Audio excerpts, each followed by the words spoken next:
नेपाल प्राकृतिक सौन्दर्यले भरिपूर्ण एक भूपरिवेष्टित मुलुक हो।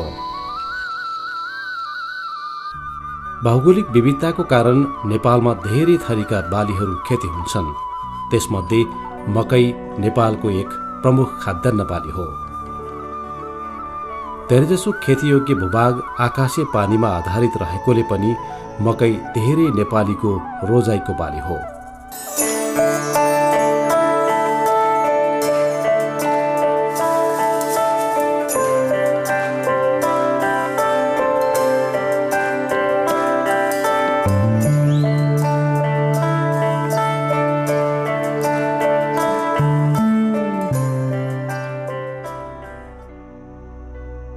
नेपालमा मकै खेती करिब 600 वर्ष अघिदेखि हुँदै आएको मानिन्छ।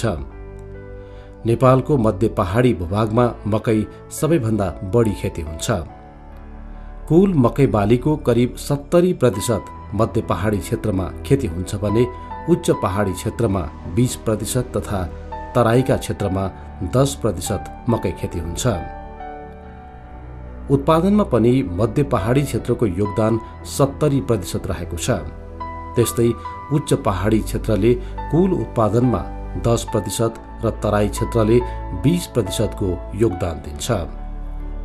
नेपालको मकै खेतीको उत्पादकत्व पनि अन्य विकसित देशहरूको तुलनामा कम छ। नेपालको सन्दर्भमा मकैको उत्पादकत्व 2.28 टन प्रति हेक्टर छ, जबकि विश्वको औसत उत्पादकत्व 4.3 टन प्रति हेक्टर रहेको छ।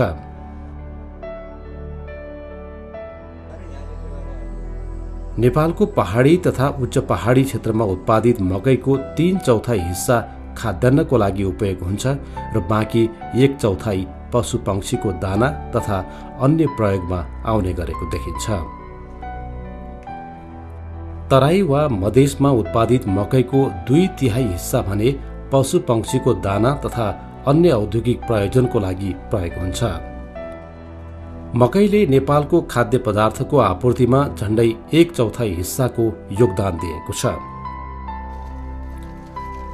नेपालका कतिपय भूभागमा मकैलाई दाउ गेडी अर्थात् अपर्च्युनिटी ग्रेनको रूपमा पनि चिनिन्छ, किनभने मकैलाई खाद्यान्नको रूपमा विविध तरिका र परिकारको रूपमा उपयोग गर्न सकिन्छ।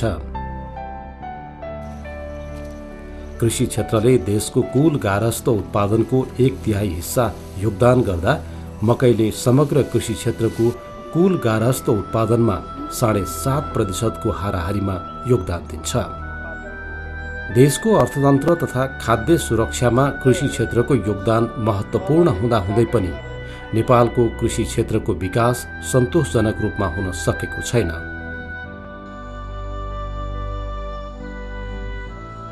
कृषि क्षेत्रको दिगो विकास मार्फत कृषकहरूको जीवनस्तरमा सुधार, कृषि बालीको उत्पादकत्वमा वृद्धि, कृषिमा आधुनिकीकरण तथा स्थानीय स्तरमा बिउ उत्पादन मार्फत खाद्य सुरक्षामा सुधार ल्याउने उद्देश्यले सरकारी क्षेत्रको सहकार्यमा सिमिटले नेपालमा काम थालेको हो।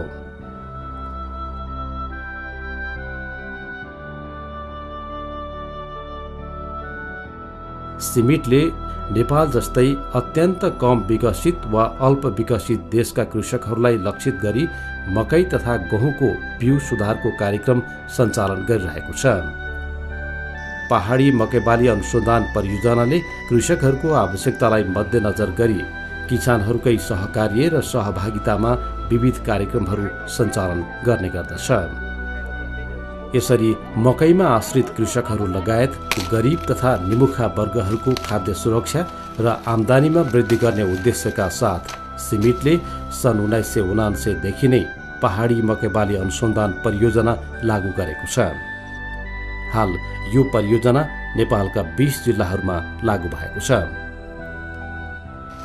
यो परियोजना मार्फत कृषकहरूले बालीको उत्पादकत्वमा वृद्धि गर्ने, बजारसम्म कृषकको पहुँच बढाउने, नयाँ र लाभदायक बिउको जात तथा प्रविधिलाई आत्मसात गर्न सक्ने विश्वास लिएको छ। त्यसका साथै सरकारका विभिन्न अङ्गहरू र सार्वजनिक तथा निजी संस्थाको माध्यमबाट बिउको गुणस्तर नियन्त्रणका लागि परियोजना मार्फत आवश्यक नीतिहरू तयार गरी लागू गर्न सहयोग गरिरहेको छ। यस ल्याबलाई चाहिने अत्याधुनिक उपकरणहरूमा समेत यस परियोजनाले सहयोग गरेको छ। यसैको फलस्वरूप आज हामी हाम्रो सेन्ट्रल सिड टेस्टिङ ल्याबोरेटरीले चाहिँ अन्तर्राष्ट्रियकरण गर्न सफल भएका छौँ। एचएमआरपीसँग हामी नितान्त नजिक भएर घनिष्ठ रूपमा समन्वय गरेर हामीले कार्यक्रम सञ्चालन गर्ने गरेका छौँ। तालिमहरू लिने विषयहरूमा चाहिँ सहयोग भएको छ। त्यो जातीय छनौटको कामहरू त्यस्तै गरेर नयाँ जातलाई आम किसानका तुरुन्ती पुर्याउनको निम्ति आइआरडी किट्स वितरणको कार्यक्रमहरू, त्यस्तै गरेर केही चाहिँ अब यो मिक्स क्रपिङको मकै बालीभित्र अरू बालीहरू कसरी घुसुवा बाली खेती गर्न सकिन्छ भन्ने कुराहरूलाई पनि प्रदर्शनको रूपमा अलिकति चाहिँ अनुसन्धान र प्रसारको बीचको कार्यक्रमहरू चाहिँ हामीले यो सिबिएसपी कार्यक्रम एचएमआरपी कार्यक्रम मार्फत चाहिँ गरिराखेका छौँ।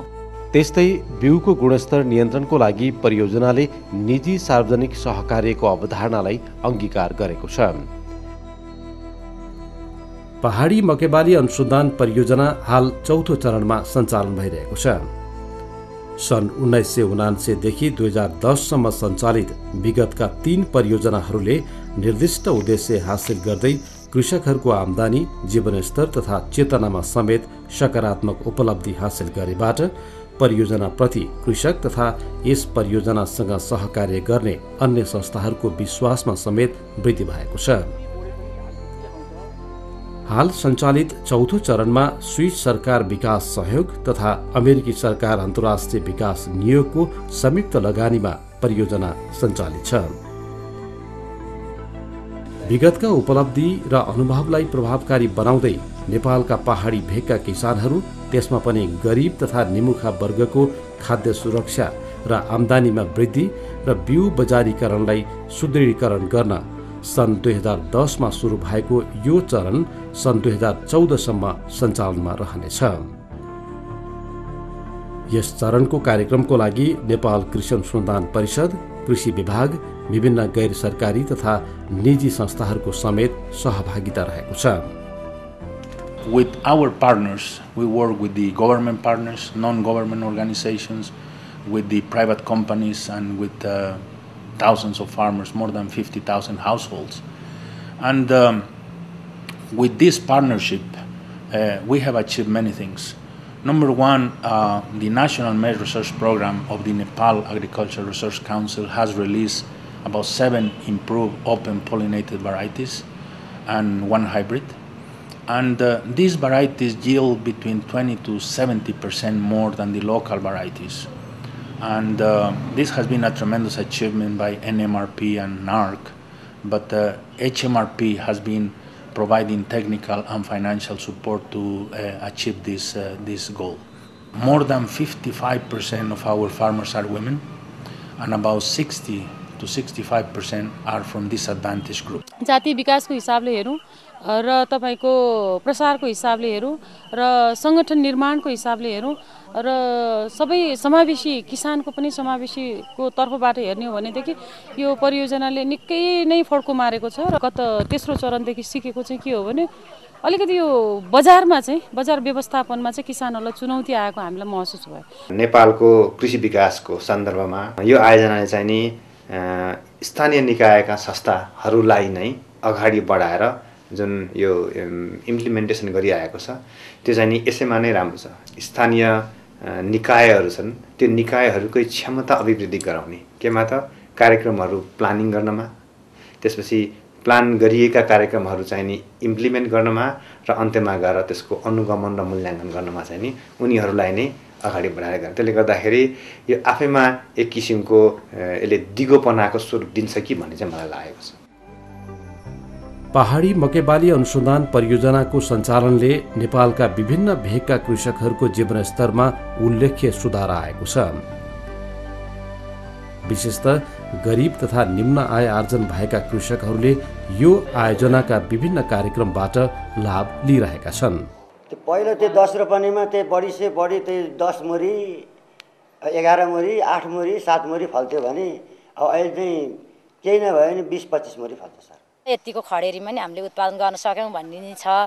हामीले चाहिँ यो 1 रोपनी जग्गाभित्र चाहिँ हामीले चाहिँ जस्तै 2 मुरी 3 मुरी मकै फल्थ्यो भनेदेखि अहिले मैले चाहिँ 1 रोपनी जग्गाभित्र चाहिँ 6 मुरी मकै फलाएँ मैले। सिमिटले पहाडी मकैबाली अनुसन्धान परियोजना मार्फत उन्नत जातको मकैको बिउ स्थानीय स्तरमा उत्पादन गर्ने कार्यलाई प्राथमिकताका साथ सञ्चालन गरिरहेको छ। यस परियोजनाले उन्नत जातका मकैको बिउ समुदायमा आधारित कृषक समूह CBSP मार्फत गर्दै आएको छ। बिउ उत्पादनको लागि पहिलो चरणमा नेपालसँग भौगोलिक अवस्था मिल्ने सिमिटका कार्यक्रम सञ्चालन भएका मुलुकबाट स्रोत बिउ ल्याई त्यसलाई नेपाल कृषि अनुसन्धान परिषदका विभिन्न कृषि केन्द्रहरूमा परीक्षण गरी तत्पश्चात कृषकहरूको बारीमा परीक्षण गरिन्छ। मातृ शिशु परीक्षण जस्ता कार्यक्रमबाट कृषकहरूको सिफारिस अनुसार यहाँको हावापानी अनुकूल हुने गरी आनुवांशिक सुधारको कार्यक्रम अघि बढाइन्छ। यसरी विविध चरणमा परिमार्जन गर्दै मकैको मूल बिउ उत्पादनपछि व्यावसायिक रूपमा बिउ उत्पादनको लागि तयार गरिन्छ। जातीय विकासमा चाहिँ यो उच्च पहाड, मध्य पहाड र तराईका हावापानीमा सुहाउने खालका चाहिँ जातहरूको पनि विकास भइरहेको अवस्था छ। त्यसै गरेर मध्य पहाडको लागि चाहिँ सुहाउँदो उन्नत मकैको जातहरूको विकासमा विशेष जोड दिएको छ। यो पहाडी मकैबाली अनुसन्धान परियोजना जुन सुरु भयो त्यो सुरु भएदेखि 1979बाट सुरु भएको हो र त्यो सुरु भएदेखि हामीहरूलाई मतलब नेपाललाई चाहिँ विभिन्न जातीय पहिचान र त्यो जातलाई कसरी किसानका चाहिँ खेतहरूमा लैजाने देखि लिएर त्यसको सिफारिस गर्नमा समेत सिमिटबाट चाहिँ हामीहरूले धेरै सहयोग पाएका छौँ। नेपालका झण्डै 1.5 करोड जनसङ्ख्या खाद्य पदार्थको रूपमा मकैमा आश्रित देखिन्छ। सरकारी अध्ययनले देखाए अनुसार पनि हाल जनसङ्ख्याको झण्डै आधा अर्थात् 47% नेपालीहरू सिफारिस गरिएको भन्दा कम क्यालोरी प्राप्त गर्दछन्।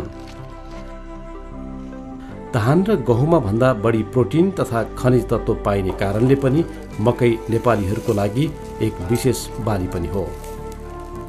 नेपालको पहाडी भेगमा मकै खाद्यान्नको सबैभन्दा प्रमुख स्रोत भएकोले पहाडी भेगका कृषकहरूको लागि खाए मकै नखाए भोकैको अवस्था विद्यमान छ।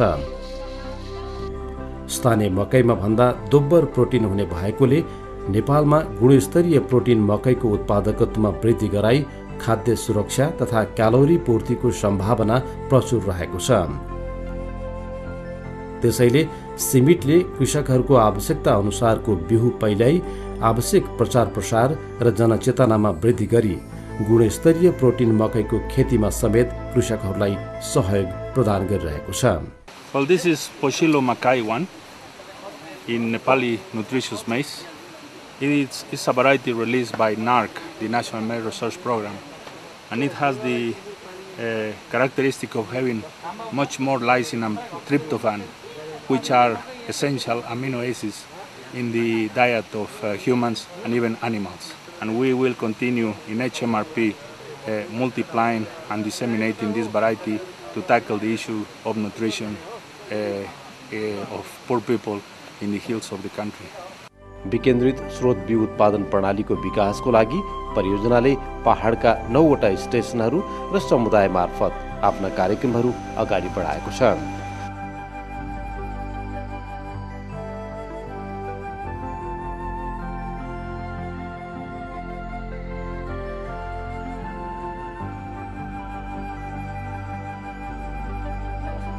परियोजनाको सहयोगमा केही कृषक तथा सहकारीहरूले व्यावसायिक रूपमा बिउ उत्पादन सुरु गरी आम्दानी समेत गर्न सफल भएका छन्। परियोजनाले सकेसम्म स्थानीय स्तरका बजारलाई नै बढी प्राथमिकता दिने र त्यस्तै गरेर हामीहरूले बजारीकरणका अरू रणनीतिहरूमा बजारका सूचनाहरू चाहिँ समयमा नै कृषकहरूलाई उपलब्ध गराउने र त्यस्तै गरेर परियोजनाले कृषक समुदायहरूलाई बिउ घुम्ती कोषको पनि व्यवस्था गरेको छ। समुदायमा उहाँहरूको चाहिँ क्षमता अभिवृद्धि गर्ने विभिन्न किसिमका तालिमहरू दिएर हुन्छ, जहाँ चाहिँ उनीहरूलाई चाहिँ बजारमा बिउको माग कति छ र यस्ता किसिमका योजनाहरू बनाउन सिकाइन्छ। सिन्धुपाल्चोकको थुम्पाखरमा रहेको यो टुकी बिउ उत्पादक सहकारी संस्थाले केही वर्ष अघिबाट बिउ बैंक तथा बिउ कम्पनी समेत स्थापना गरी व्यावसायिक रूपमा विभिन्न जातको मकैको बिउ उत्पादनको क्षेत्रमा काम गरिरहेको छ। 2004मा बिउ उत्पादन लाग्यो भने त्यो बिउ उत्पादनमा लागेका किसानहरूले चाहिँ अलिकति सफलता हुँदै गएपछि 2006मा गएर किसानहरूकै चाहिँ संयुक्त प्रयासमा चाहिँ एउटा कोअपरेटिभ सहकारी हामीले स्थापना गऱ्यौँ। सरकारी क्षेत्रमा पनि हाम्रो सम्बन्धहरू विस्तार गर्नुपर्छ भन्ने हिसाबले हामीले एउटा चाहिँ नि 2007मा गएर सहकारीको लाई चाहिँ फेरि एउटा बिउ ब्याङ्कसँग पनि एउटा सहकारी गर्ने प्रयत्नमा हामीले बिउ ब्याङ्क स्थापना गऱ्यौँ। अरू चाहिँ नि कम्पनीहरूसँग चाहिँ हामीले सहकारी नगरेदेखि हाम्रो बिउ मार्केटमा जान नसकिनेछ भन्ने हिसाबले हामीले एउटा कम्पनीहरूसँग पनि सहकारी गर्नको निम्ति भनेर 2010मा गएर चाहिँ 23 सहकारी आबद्ध डिभिजन कम्पनी स्थापना गऱ्यौँ। त्यस्तै उदाहरण काभ्रे फुलबारीको यो नमुना नारी चेतना बचत तथा ऋण सहकारी संस्था पनि हो।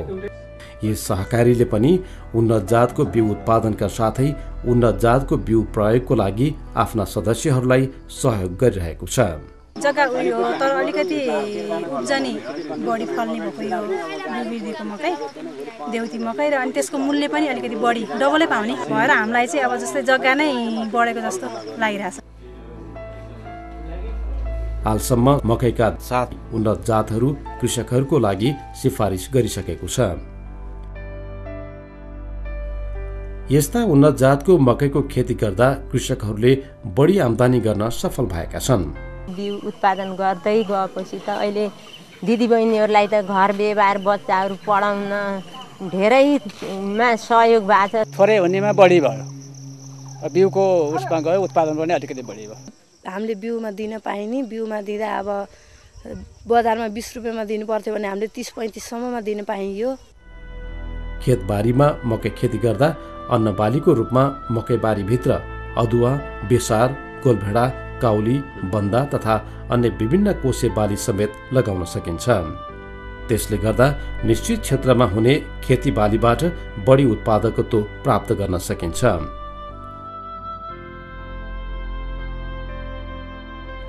कृषकहरूलाई अन्तरबाली विषयमा आवश्यक ज्ञान र सिप सिकाइ उत्पादकत्व बढाउनको लागि समेत सिमिटले कार्यक्रम सञ्चालन गरिरहेको छ।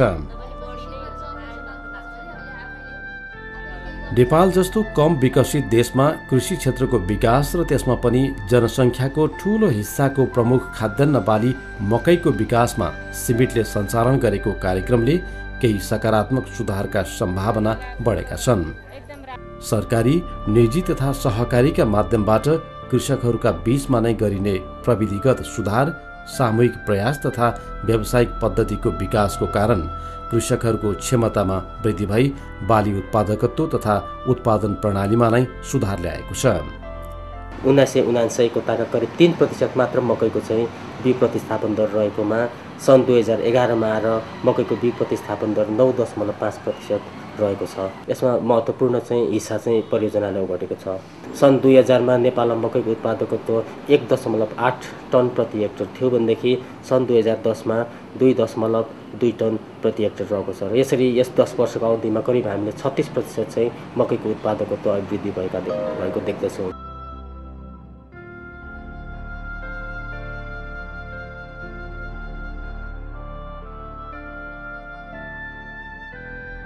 यसका लागि सरकारी, निजी तथा सहकारी संस्थाहरूको समन्वयमा सिमिटले सञ्चालन गरेका कार्यक्रमहरू अनुकरणीय र ज्यादै महत्त्वपूर्ण रहेका छन्।